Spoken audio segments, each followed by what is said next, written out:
Mungkin kalian pernah melihat toilet seperti ini. Seperti sudah lama tidak dibersihkan. Pria ini adalah orang yang tidak banyak bicara, bahkan tidak memakai sarung tangan. Dengan cepat membersihkannya. Toilet ini sangat kotor. Dia membersihkannya dengan hati-hati. Sebentar lagi, toilet ini akan sangat bersih sehingga dapat menyambut orang asing ke sini. Dengan maksud seperti itu, ia hanya perlu melakukannya 1 hari. Karena keesokan harinya tidak ada yang bisa keluar dari restoran ini. Ia bernama Cage. Karena hutangnya pada bos, ia datang untuk bekerja sebagai petugas kebersihan selama 1 hari. Dari saat Cage masuk, Cage menganggap tempat ini sangat aneh. Ketika ia sedang membersihkan, dia selalu merasa ada seseorang selalu berada di belakangnya. Lalu sesuatu di belakangnya mendekatinya. Sebuah boneka burung dengan mata yang melotot menatapnya. Cage menoleh dengan sedikit jijik. Melihat binatang berbulu itu, dia mengira itu hanya sebuah mainan.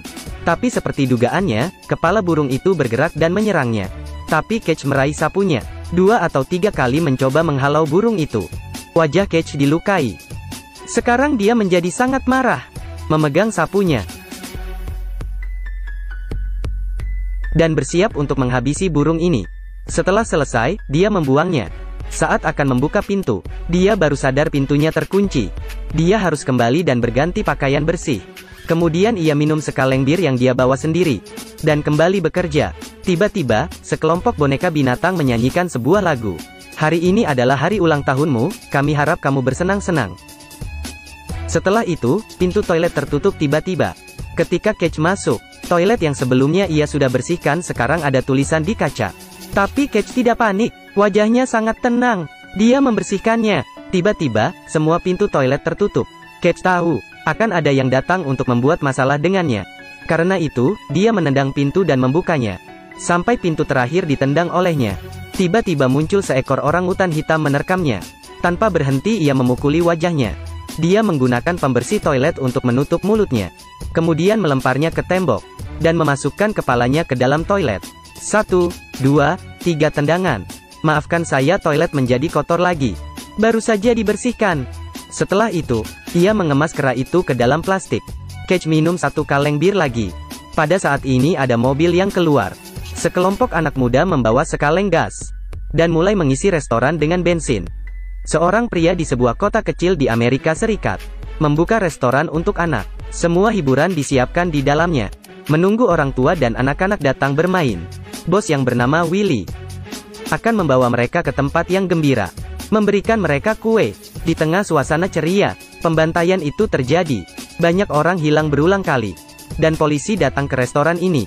Saat polisi masuk ke dalam, banyak mayat dalam posisi yang aneh. Dan banyak gambar yang menyeramkan. Mereka menaruh jiwa mereka di mainan ini. Menjadi seperti ini. 10 tahun kemudian, restoran ini memiliki bos yang baru. Bos ini tidak tahu cerita sebelumnya. Jadi ada anak yang tewas lagi. Akhirnya, restoran ini tutup lagi. Hari ini kelompok anak-anak ini sedang mempersiapkan untuk membakar gedung ini. Tapi sebelum itu, Xiao Mei harus menyelamatkan Cage di dalam.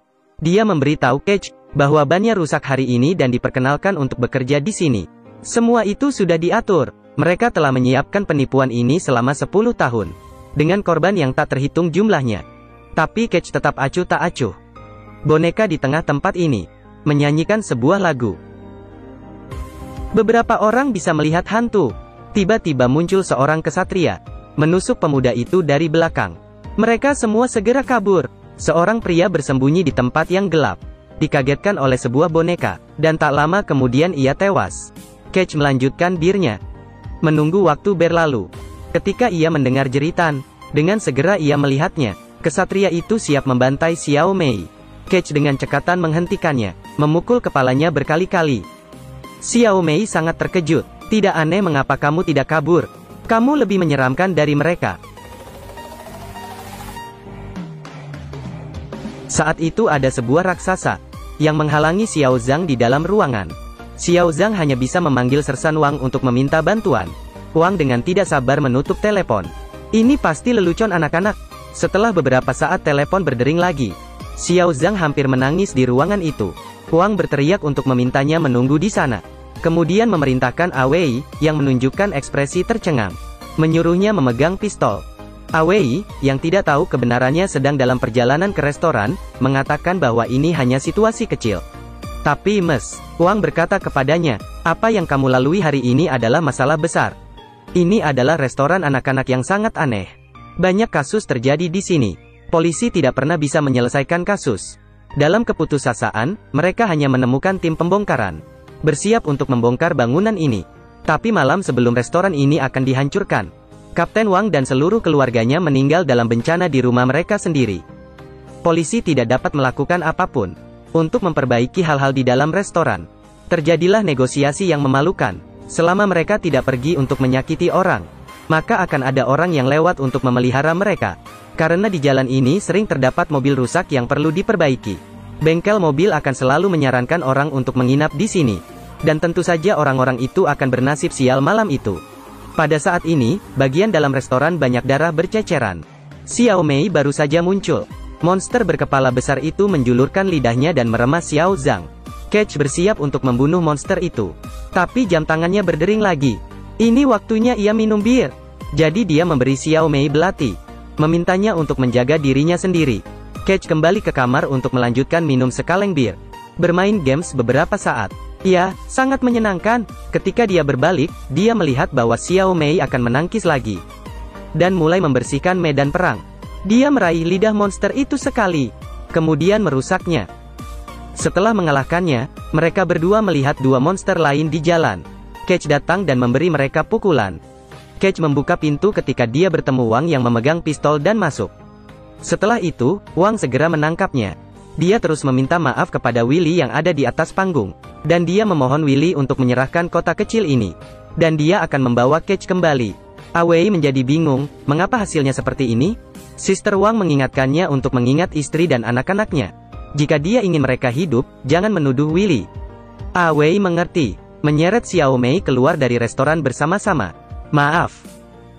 Pada akhirnya, hanya ada Catch dan binatang buas yang tersisa di ruangan itu. Tapi akhirnya bisa dibayangkan, Catch hanya mengandalkan kepala dan bahunya untuk mengalahkan dua monster. Menekannya sampai mati, memutuskan tali dan kemudian langsung mematahkan kepalanya. Apakah Anda pikir dia akan menantang bos? Tidak, dia ingin membersihkan restoran ini. Catch menyeka semua noda yang baru saja ditimbulkan. Membersihkan semua jasadnya. Dengan serius dan rapi menyambut bos besar. Sekarang jam berbunyi lagi. Sudah waktunya baginya untuk minum bir. Setelah itu, ada minuman bir. Dan permainan musik juga sangat diperlukan. Akhirnya setelah bersenang-senang, dia pergi mencari Sersan Wang. Wang panik ketika dia melihat Catch keluar. Buru-buru mengambil pistol, membawanya ke tengah restoran dan berteriak, "Willy, ayo tangkap dia." Akibatnya, Wang meninggal lebih dulu. Willy melompat dan melemparkan Catch keluar. Selanjutnya, cakar tajam berulang kali meraih Catch. Tapi Catch bangkit dengan sangat cepat. Berlari untuk mengambil semua bir. Dan selanjutnya bagi Willy, ini adalah periode akhir hidupnya. Pekerjaan ini selesai. Setelah setengah jam terus-menerus bekerja. Keesokan harinya, pemilik bengkel mobil membawa mobil Catch ke pintu restoran. Siap untuk memberikan mobil ini kepada wali kota. Tiba-tiba menemukan bahwa kunci pintu restoran telah dibuka.